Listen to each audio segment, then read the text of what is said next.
Y vamos rapidito al tema que quería discutir con ustedes. Se encuentra en Puerto Rico de visita el ingeniero experto en temas de energía en Puerto Rico, español, José Antonio Martínez. Vino invitado por la Asociación de Industriales. Hubo una actividad el miércoles de esta semana en el Museo de Arte de Puerto Rico con un panel de los diferentes actores en el sector eléctrico en Puerto Rico. Tuve el placer de conversar con José Antonio Martínez vía Zoom hace unas cuantas semanas. Tuve una reunión con él. Ayer tengo entendido que estuvo en la Universidad de Puerto Rico, recinto de Mayagüez, y ha planteado unos asuntos sumamente interesantes. Han sido cubiertos por la prensa de Puerto Rico. Ustedes saben que yo les he dicho que el tema energético es probablemente el principal reto y el principal asunto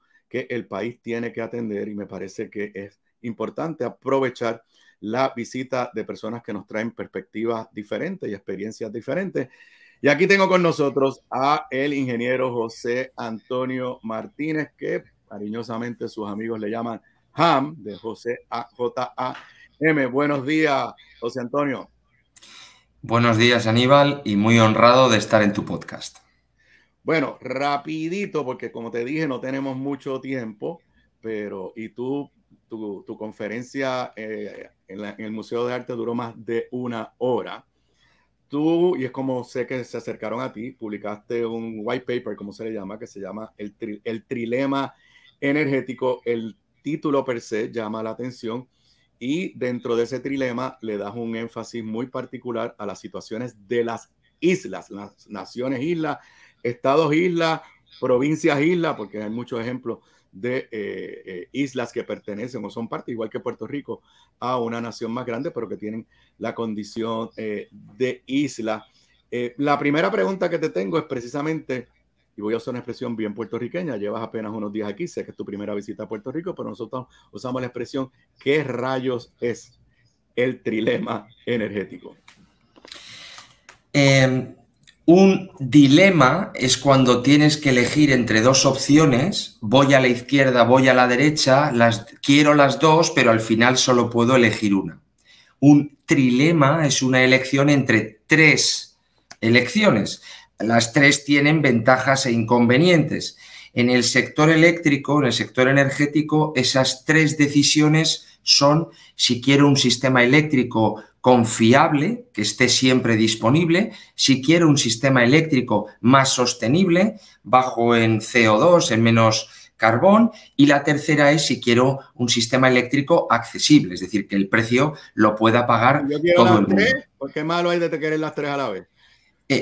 Todos queremos las tres. El problema es que hoy la tecnología no está suficientemente preparada para tener las tres y nos obliga a elegir como máximo dos. Y yo puedo elegir si quiero ser más sostenible, poner más placas solares, pero a cambio igual tengo que incrementar el precio de mi electricidad.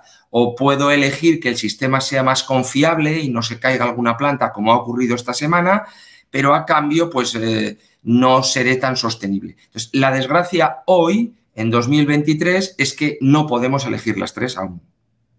Ok, obviamente estuve en tu conferencia y estuve reunido contigo esta semana. He leído las reseñas que ha hecho la prensa de tu visita aquí a Puerto Rico, y como dijiste en la conferencia, tú no eres un experto en el tema de Puerto Rico, pero obviamente te has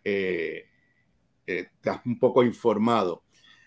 Hasta que yo te escuché a ti, yo había aceptado una premisa aquí en Puerto Rico, que la gente pusiera paneles solares en su casa, que se establecieran microredes, que las empresas grandes establecieran su propia autogeneración, ya fuera por renovable o cualquier otra tecnología, que eso era malo para el sistema, usando los nombres que ya están aquí en Puerto Rico, porque entonces para Genera y para Luma, pues ellos perdían clientes y eso era malo, que había una contradicción. Sin embargo, interpreto de las conferencias y lo que le has dicho a la prensa, que eso no es así. Que a cualquiera, aunque sea el que produce y vende la energía de un país, lo que más le conviene es que vayan aumentando las renovables. Explícame lo que creíamos que nosotros era una contradicción. Y lo dijiste frente a la gente de Luma y Genera el miércoles allí y ninguno protestó. El caso de Puerto Rico, o sea, la respuesta es así, es como dices, pero el caso de Puerto Rico es que todavía se magnifica más. Puerto Rico no tiene capacidad de reserva en el sistema eléctrico. Se cae la planta de Aguirre y tenemos un problema grave. Hay plantas que no pueden salir a mantenimiento porque las necesitamos en el sistema. No tenemos esa capacidad de reserva para poder gestionar un sistema eléctrico de una manera solvente.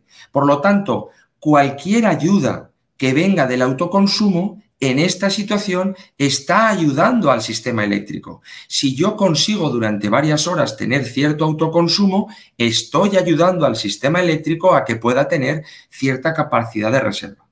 Entonces, el autoconsumo a nivel hogar o a nivel industria tiene grandes ventajas hoy. Es verdad que desde un punto de vista técnico, la calidad de la electricidad que inyectarían los paneles solares no es la misma que la de una planta térmica. Pero hoy yo creo que eso es un punto secundario y es más importante que exista una capacidad de reserva a que la calidad pueda ser mejorable en algún punto. Ok, explica eso de la calidad. Te escuché hablándolo en la conferencia y yo no soy ingeniero, te lo dije el día que te conocí, que lo único que yo sabía de electricidad era aprender y apagar el switch en mi casa. Y pagar la factura, lamentablemente, como hacemos todos los puertorriqueños. Pero explica eso de la calidad de la energía que producen las renovables vis a vis la calidad de la energía que producen las plantas termoeléctricas. Hay un concepto... De la manera que para los que no somos ingenieros, que son la inmensa mayoría de los que te están viendo y escuchando ahora. Vale. Si tenemos un aparato eléctrico, en la etiqueta de ese aparato eléctrico pone que va a 50 ciclos o a 60 ciclos, depende de dónde estés en el mundo. Y eso, en el fondo, lo que quiere decir es que la electricidad tiene unos ciclos de subida y bajada. Y eso es lo que aquí en Puerto Rico le llamamos el voltaje. Ese voltaje...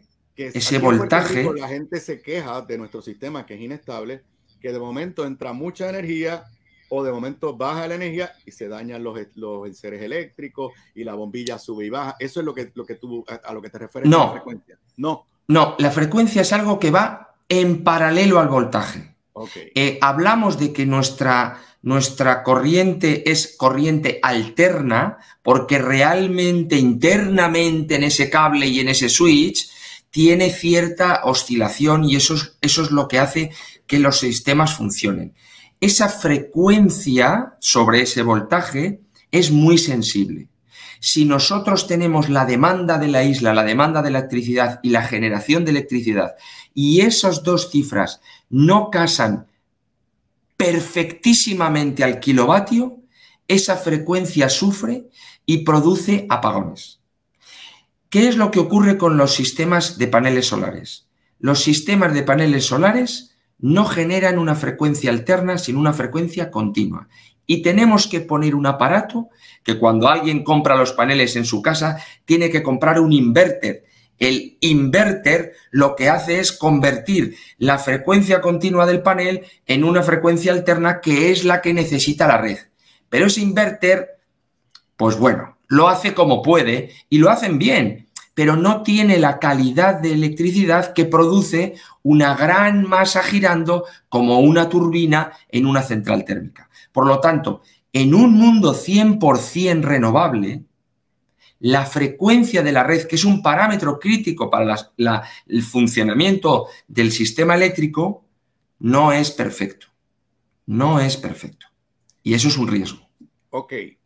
Por ende, sí es bueno aumentar, y dame rápido tu opinión del hecho de que Puerto Rico todavía esté nada más que en 3-4% de renovables, comparable con otros países, otras islas que ya mismo vamos a aterrizar en las islas. Quisiera un poco que nos comente, porque nosotros nos sentimos frustrados, los puertorriqueños, de lo lento que ha sido este proceso.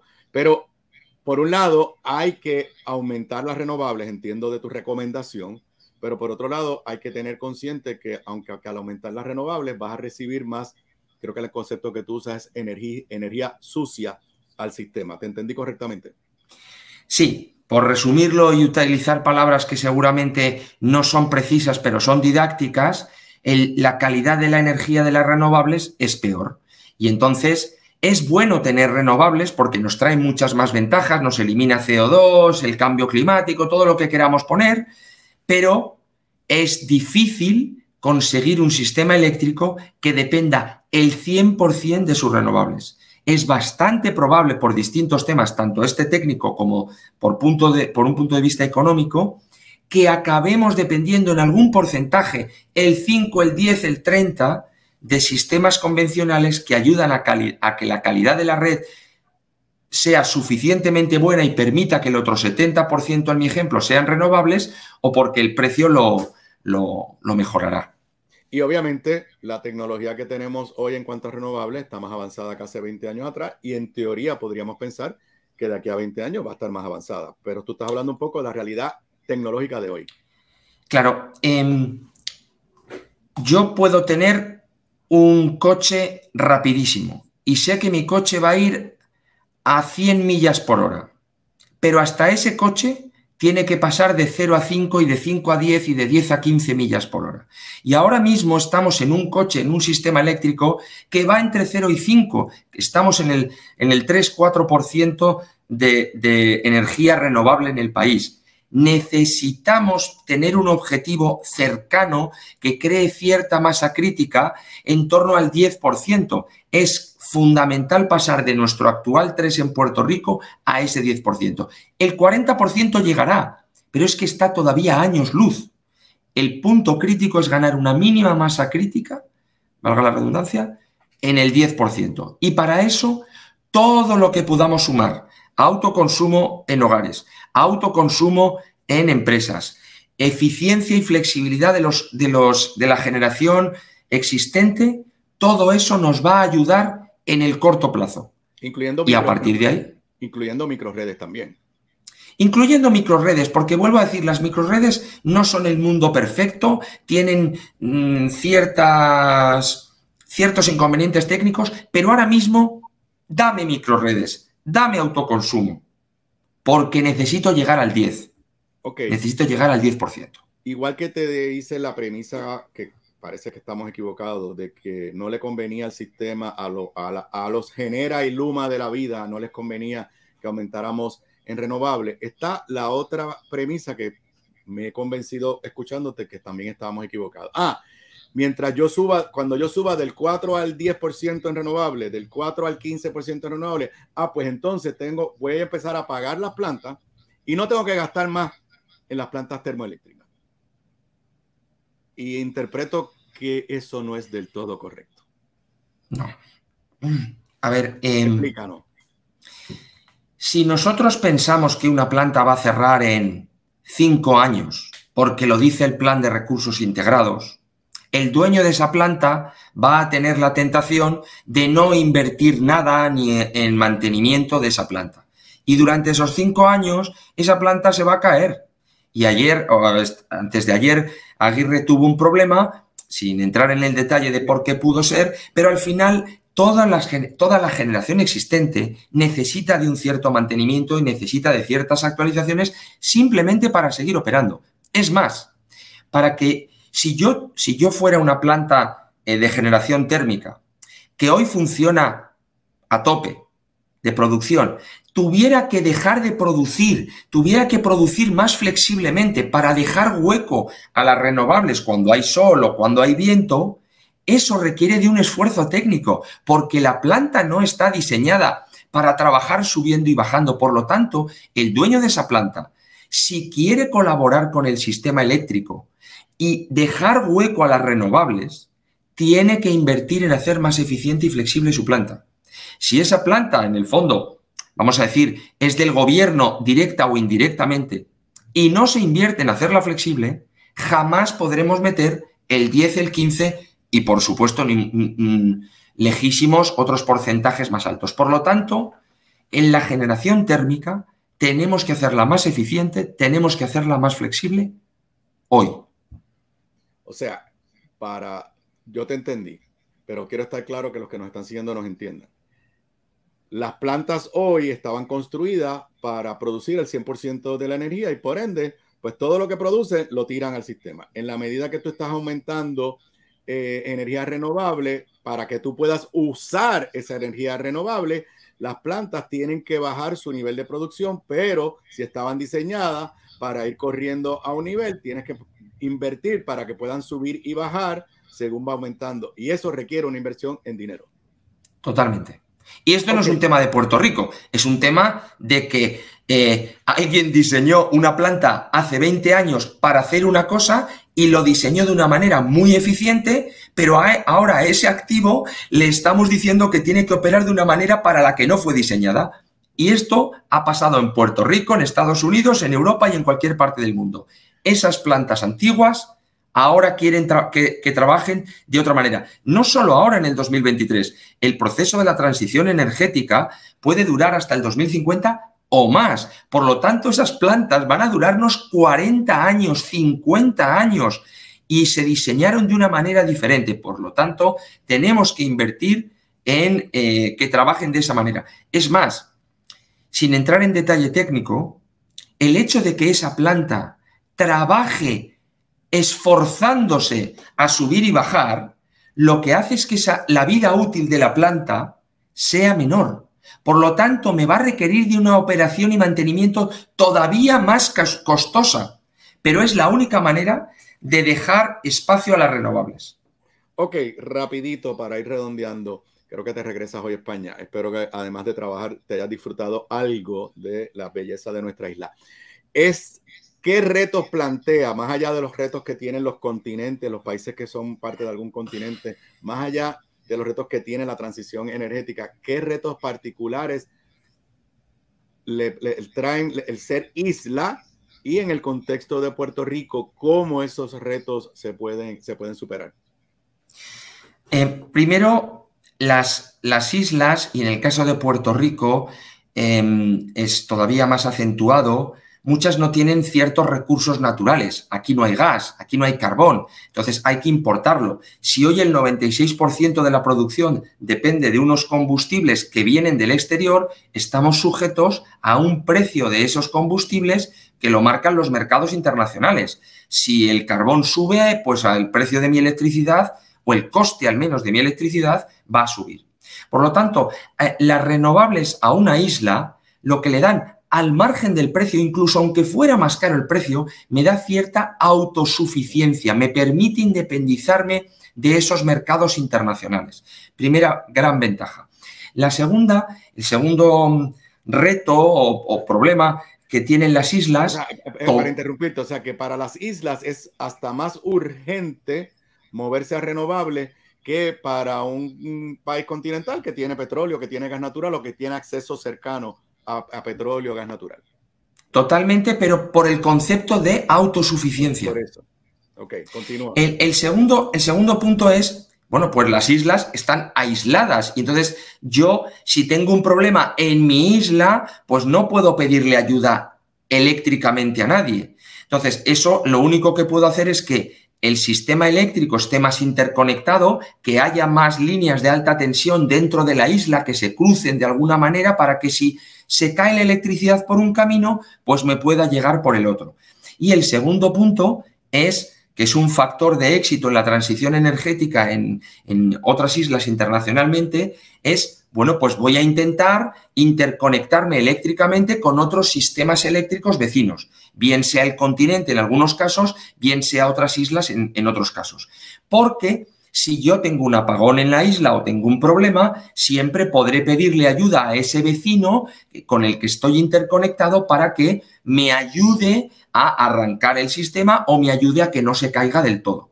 En este caso, el único vecino viable sería una interconexión eléctrica con República Dominicana. Entonces, pues bueno, son opciones que Puerto Rico está obligado a explorar. O sea, lo que tú nos estás diciendo es que muchas islas ya han establecido, tirado cables para interconectar varias islas o para conectar la isla con algún continente que esté cercano, obviamente. O sea, que esa tecnología no solamente existe, sino se está utilizando intensamente. Totalmente. Hay muchas referencias en islas asiáticas, grandes islas asiáticas, con unos sistemas eléctricos de los que depende mucha energía y muchas personas, en las Islas Canarias en España, en Italia, en Cerdeña y Sicilia. Es algo totalmente común porque cada vez somos más dependientes de la electricidad. Tenemos carros eléctricos, queremos el aire acondicionado a todas horas, queremos ver la televisión por la noche y al final necesitamos tener un sistema suficientemente robusto. Y a veces ese sistema solo con nuestro esfuerzo es insuficiente. Necesitamos de tener ese salvavidas de nuestros vecinos más cercanos. Y es algo con una tecnología madura y funcionando. Rapidito, ¿qué ventajas traería para Puerto Rico si se interconecta con un cable Puerto Rico y República Dominicana? Particularmente desde la perspectiva de la premisa de que ambos países quieren aumentar su producción en renovables. Como cuestión de hecho, para que sepan los amigos, República Dominicana nos lleva mucha ventaja. Creo que ya ellos están en 16% de renovables. Tú diste los datos los otros días. Nosotros estamos en 3, 4%. ¿Qué ventajas tiene? Número uno, desde esa perspectiva de que ambos quieren aumentar renovables. Y el hecho de que estamos en una zona de huracanes y la posibilidad de que una de las dos islas pues se vaya en un apagón total. ¿Qué ventajas traería un cable que nos conectara a República Dominicana y Puerto Rico? Si hubiera una interconexión con República Dominicana, lo que nos permitiría, entre otras cosas, es, uno, que si un día hay un apagón, podemos arrancar mucho antes el sistema eléctrico. Porque puedo ir tirando de mi backup, de mi otra isla, es una especie de batería geográfica que yo tengo y que no solo tiene Puerto Rico con República Dominicana, sino que la bidireccionalidad es importante, porque si República Dominicana tiene un problema, podemos ser su batería geográfica. El segundo punto, desde la perspectiva de las renovables, el tener los dos sistemas interconectados permitiría que si yo pongo un panel solar en Fajardo, al este de la isla, y tengo un panel solar al oeste de República Dominicana, en el fondo estoy aumentando entre 30 y 60 minutos la disponibilidad del sol. Si yo en vez de un panel pongo muchos paneles, pues puedo generar un efecto que antes no tenía por ser un sistema aislado. Y el tercer punto está muy relacionado con la frecuencia. Si Puerto Rico un día llega a ser 100% renovable, absolutamente 100% renovable, y por alguna circunstancia tuviéramos un apagón, no conseguiríamos arrancar la isla. No lo conseguiríamos porque la señal eléctrica necesitaría de esa frecuencia que hablábamos antes de referencia. Como yo no la puedo generar con plantas térmicas, tendría que importarla de otro sitio, de otro sistema eléctrico que me preste esa señal e ir ya añadiendo todas las renovables. Es decir, es un efecto que incluso en el día a día, aunque hubiera una importación y exportación de electricidad y la suma neta fuera cero, el beneficio para la población en ambos sistemas eléctricos sería de alto valor.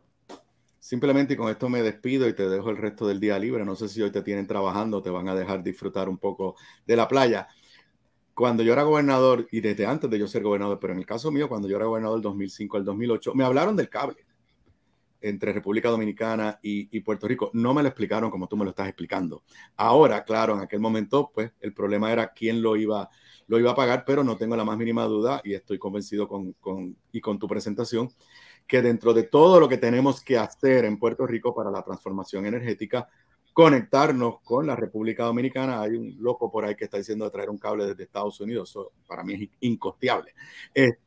Pero un cable que conecta a Puerto Rico y República Dominicana me parece que debería ser parte de nuestros objetivos a inmediato, mediano y largo plazo. Desde luego, es dentro de la diversificación que necesita Puerto Rico, es una medida que hay que explorar y estoy seguro de que en este tipo de iniciativas la colaboración público-privada es fundamental y habrá inversores privados que lo vean una oportunidad para que, digamos, desde el punto de vista público no requiera de una inversión. Pero desde el punto de vista técnico y desde el punto de vista de servicio para los ciudadanos y las empresas de Puerto Rico, a mí me parece que es la tendencia mundial y que es uno de los factores que está haciendo más exitosa la transición energética. Bueno, José Antonio, muchas gracias por darnos de tu tiempo aquí en el podcast. Gracias por tu visita y pues confío que no te desconectes de Puerto Rico y que nos sigas de alguna forma compartiendo tu conocimiento. Éxito. Claro que sí. Muchísimas gracias, igualmente. Nunca te pregunté, ¿de dónde tú eres en España? Nacido en Zaragoza, viviendo en Madrid. O sea, que tú eres del Real Madrid. Soy supporter del Real Madrid, sí. Ay. Familiarmente no tengo otra opción. Mis hijos son del Real Madrid. Mejor iré en la dirección de la corriente. Yo tengo ahora una sección de deporte y pues todos los que sigan la sección de deporte saben que yo soy del Barça. Nos veremos, bueno, no todo el mundo puede ser pronto. Perfecto, Aníbal. Nos veremos pronto. Estupendo. Un fuerte abrazo, Aníbal. Fuerte abrazo.